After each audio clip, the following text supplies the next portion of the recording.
Hi, everybody. Welcome to the Immigration Lawyers Podcast, episode number 259. We're going live here Monday morning, Labor Day. Hope you're having a great day off. For those who take day offs, not me. This labor here works every day, but then you love what you do. It's kind of easy to do something like that. Let's see. To get started, episode number 259. It's our regular Monday episode. We're just going to 10 things I learned this week. We have some business and marketing stuff I want to put in there as well, so that's going to be a lot of fun. But to start, I want to talk about the conference, the Immigration Lawyers Toolbox first conference coming up in December, and not December, in winter. I keep notching it up. Like, I want this, I want this, I want to make this into a really special experience for everyone who's coming. So focus, I think, is going to be on the O1 visa, maybe add another visa category there, but we want to keep it as simple as possible, which kind of goes to an idea I want to talk about later. It's about simplicity in when you're doing something like that. Kind of like one idea thing go. One of my and I'll talk about this later. One of my associates was making a marketing thing, and there was like 10 different ideas in the image. It was a great image, a lot of content, but I'm like, this overwhelms people. Just pick one of these 10 and just make 10. Instead of putting all 10 in one, put it in 10 different images. So we have multiple kinds of content like that, but it's easy for someone to look at and know what it is. And it was the same with the conference. Originally, I want to have like 6 different visa categories, but it's too much. Let's focus on one. Then we just do more conferences across the country. We keep doing it and have a theme that goes, and we fine tune it and grow as a community for those who come to the conference. So it's gonna be a winner. You could RSVP, which I recommend doing, just so we get your details and we email you with all the final details so we have it. You don't have to purchase anything now, but just go to immigrationlawyerstoolbox.com/conference. Or just go to, I keep changing the name of what the conference is, but Immigration Lawyers Toolbox Conference. You're going to learn how to my goal is 2 things. You're going to learn a practice area which you go home and feel comfortable with doing, and have a network that you can talk with and follow up on for more information. That's just not done. This doesn't exist. So we're going to be do it, and that's what's a game changer of this conference. The second thing as a game changer is the networking and personal experience of connecting with the group and developing the community even more further in person. So we're going to go do events together, we eat together, and spend time together. So that and follow up. So we'll have like follow up groups and all that. So it's nothing like anything that's been done before. So you really want to just come and experience it. There might be some stuff people are doing. I can't say not do it farther, but I really don't think in immigration this kind of thing. There's one person, maybe Al Lozano and her group, Amigos or something. I think they do this kind of stuff as well. Shout out to the work she's doing. And I see how close in her community is. I didn't think about that until right now. I'm like, oh yeah, she probably does something like that. But we're doing it a different kind of way or a different kind of topic. We're not doing viral. We're focused on like employment-based cases on this in this session. So look forward to having you there. Just RSVP at immigrationlawyerstoolbox.com/conference. Also check out the magazine at immigrationlawyerstoolbox.com/magazine. We're getting prepared to put the next one out in about 45 days or so. But the existing 5th issue of the Immigration Toolbox magazine, chock full of information for practitioners to become great practitioners. So check that out. I want to thank the sponsors for the magazine, particularly DocuWise.com has always been so great in supporting the podcast and the magazine. You can get additional 10% off their annual plan for their case management and forms and all that kind of stuff by going to immigrationlawyerstoolbox.com. I'm sorry, that's my website.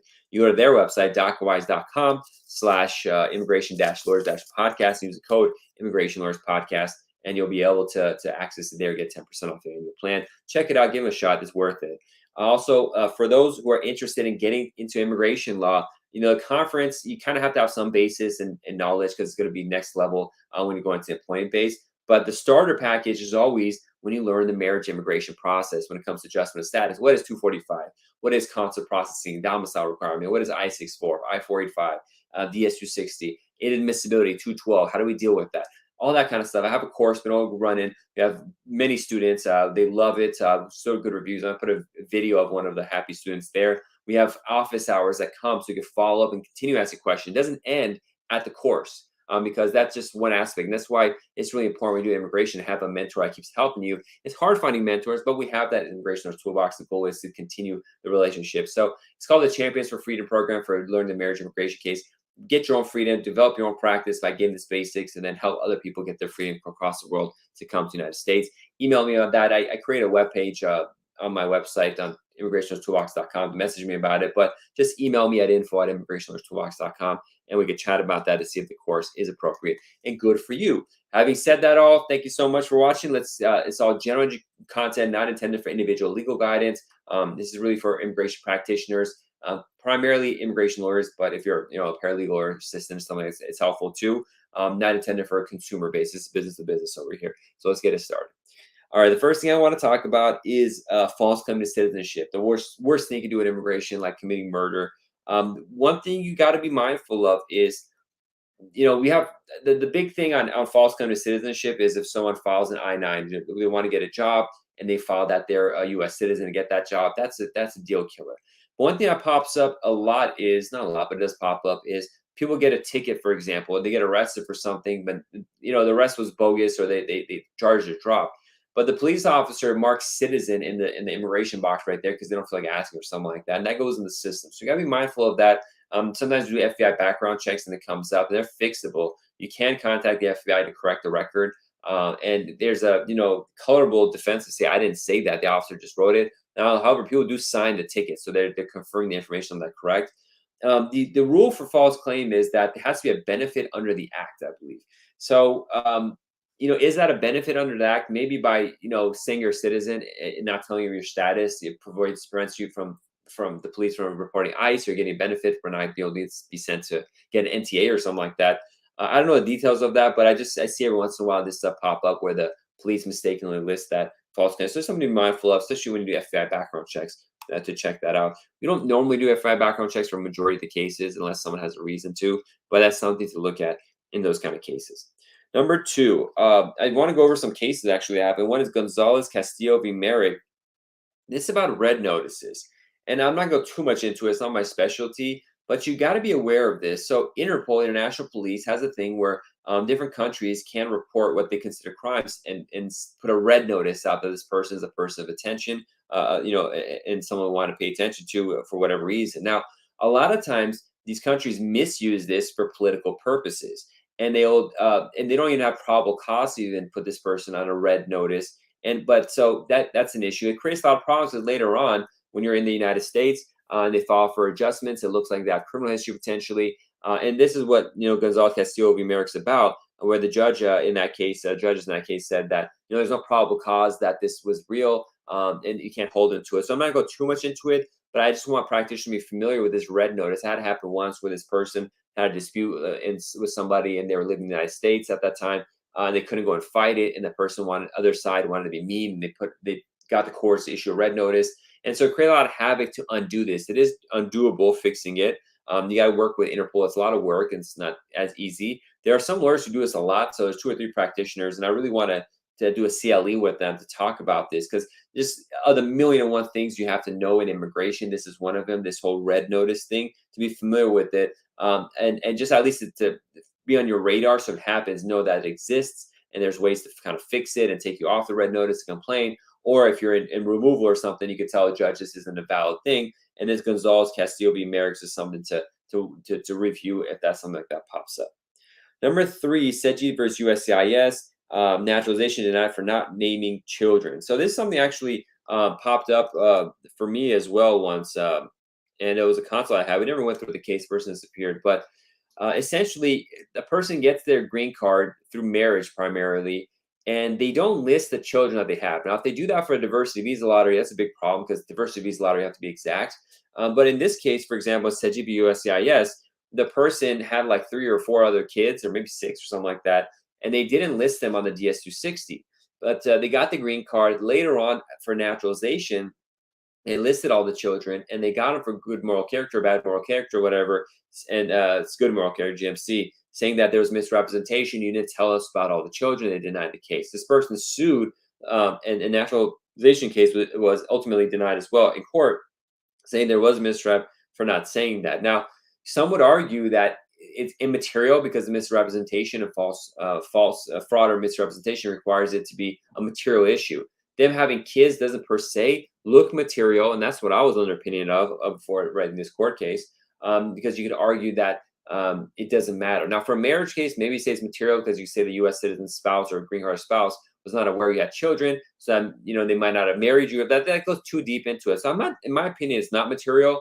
But hey, the court said it here, and so even in that case I talked about where the client disappeared and didn't follow up, what I said is the only way I would do this is the person was dating a U.S. citizen for 10 years, and they just didn't get married because they've been married before, they're over it. in their case, they hadn't mentioned a previous child they had just because when they got their original green card.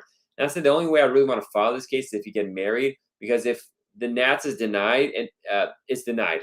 In this case, it doesn't look like they got NTA'd or go to court, at least from what they can tell us. So, the Natz would be denied. But my worry is they come back and try to take away your green card. That becomes a big problem. Now, misrep on this level happening in the immigrant visa process has a fix if you have an immediate relative or, U.S. citizen spouse in this particular case, and which is 237A1H will fix it. And once it's fixed, your green card stays valid and you can just turn around and Natz and it should be okay.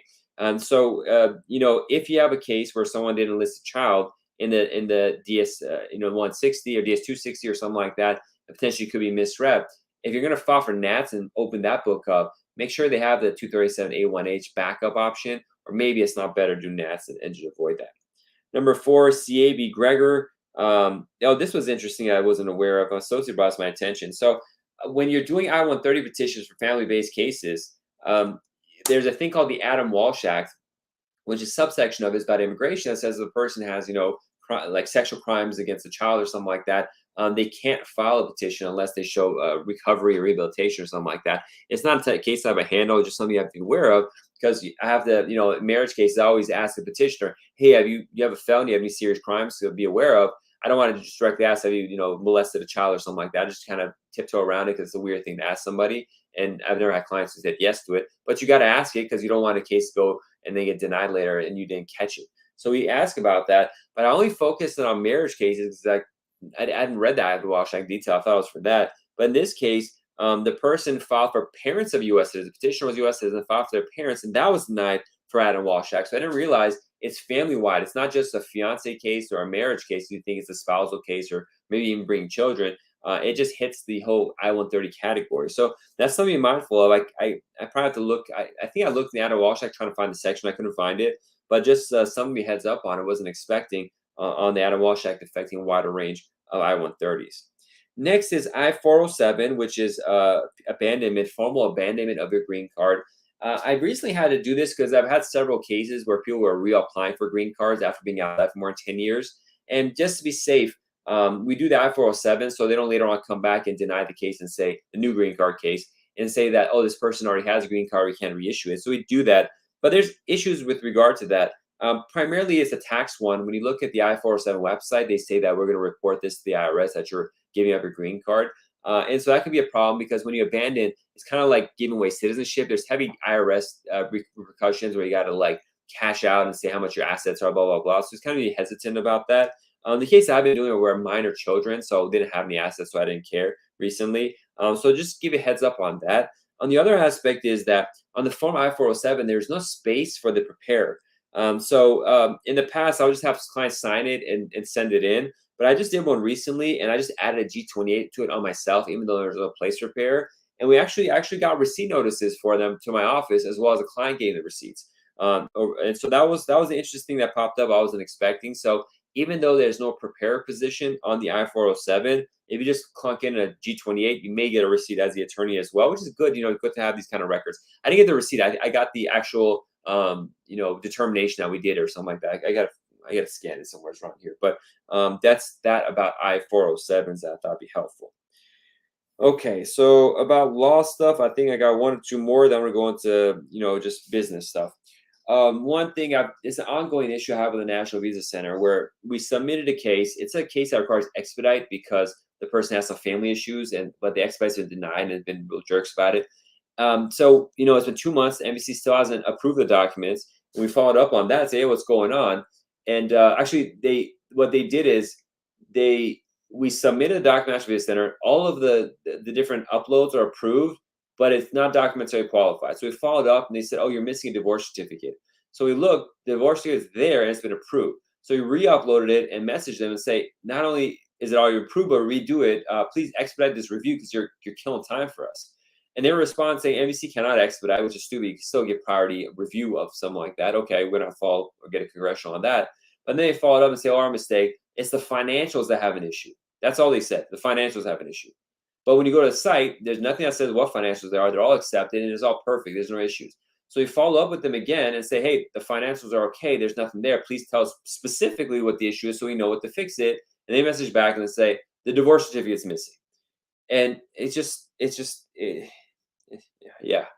And under normal circumstances, okay, they wait an extra month or two. But these people have like serious issues in their family where they need to come to the United States for medical attention or healthcare attention, and the person is especially crying. Like it's debilitating for their family, and you feel like helpless here. And we get congressional involvement. We're gonna get congressional involvement again multiple times in this case. Eventually it's like a lawsuit, but even that's what I don't know what the hell to do. So it's just like you're trying everything, throwing the kitchen sink to get this case done. But every step of the way, the government's dragging its heels. It's so unfortunate, it's so sad. This family, what they're dealing with the immigration system. Even they have lawyers and stuff. We're doing it pro bono even. So what? It's just nonstop, hours and hours of doing everything you can, and these are the kind of responses we get. Just thought I'd share that with the National Visa Center. It's just sometimes they're good, sometimes they do stuff like this, or it's like you have some care, pride in your work, and to just pay attention to what's going on. This is ridiculous. Okay, so on that sad note, next stuff, pre-clearance. A colleague noted and posted in a group this morning, actually a couple hours ago, they had a TN visa go to a pre-clearance station in Toronto, Pearson, and the officer denied the case because the officer said that their TN paperwork had the transcript of the person, but it was outside the sealed envelope for the transcript. So this is just like ridiculous. It's not a medical checkup. It's not admissions to college where you have to have your high school transcript sealed that they're sending this. This is a TN. Everything is copies. Like, what kind of ridiculous thing is this to deny? And that's one of those things, like, I never like going to Toronto to deal with anything when it comes to pre-clearance. This is not the first time I've seen some crazy stuff happen there. And same thing with Peace Bridge. Now, there's a post on the NMD lister for AILA. Someone said, I love the Peace Bridge, they're the best. I'm not down with sending clients at all. I've had some crazy stuff. I had once the Peace Bridge officer, and the client went there at 9 a.m. to do a TN. And they're like, oh, we got to confirm some information about the company. So they call the company at 6 Los Angeles company. So they call at 6 a.m. No one picks up. And I go, the company's not picking up. Come back in tomorrow. We're not going to approve the case. And it was something that was just like unrelated to like what was needed. It made no difference what they were asking for. So after seeing that, I'm like, just go to Vancouver or something like that. Do whatever you can. Just avoid that. But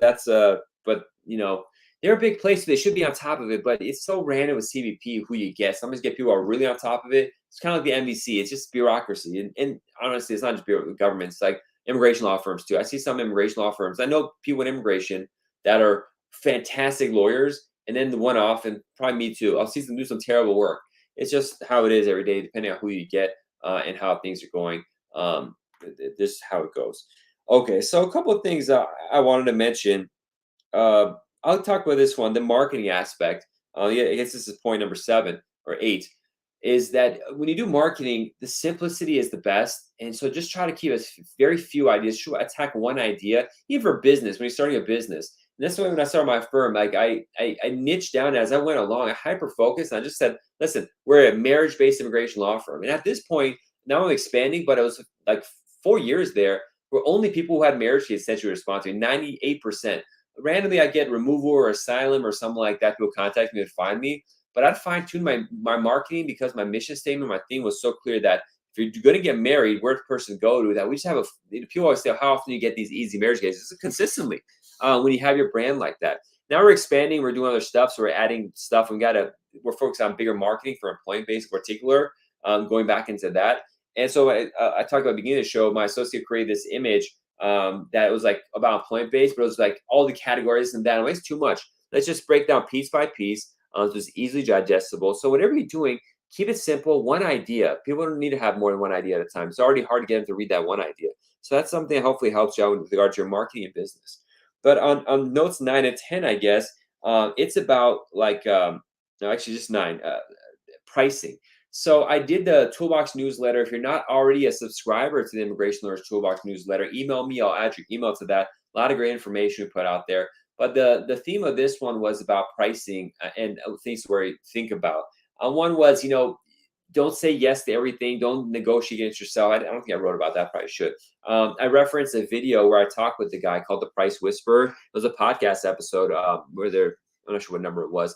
But type in Price Whisperer, Immigration Lawyers Toolbox, you'll see it. Where it's a guy who's a specialist, a consultant, just about pricing and how that works. But the notes I always make is, and I always say is, keep track of your hours so you have an idea of how much something actually costs you worth time and dollars and stuff like that. But it got some discussion. I got some responses from people and stuff like that.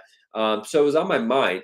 And then this one attorney who's kind of doing what I do for Toolbox for immigration. He does it for like trademarks. His name is Josh Gerben. And I was looking at his Twitter. He puts content on LinkedIn and stuff like that. But I'll read it here. I cite to him. But it says, I've been running a small business, a law firm, since 2008. Here's what I learned about inflation and why many businesses struggle to deal with this. So you have some notes here I want to share with you. It's not too long, but to think about what you're doing, because especially when it comes to pricing, we kind of get stuck where we're at. So it's hard to bring it up. But he says, inflation lesson number one: my brain is wired to understand the value of a dollar from 2008, the year I started my business. It's very difficult for me to understand the value of a dollar at the present moment. Inflation lesson number two: because my brain focuses on what a dollar was worth in 2008, I base decision on how to price our services and what clients would pay in 2008.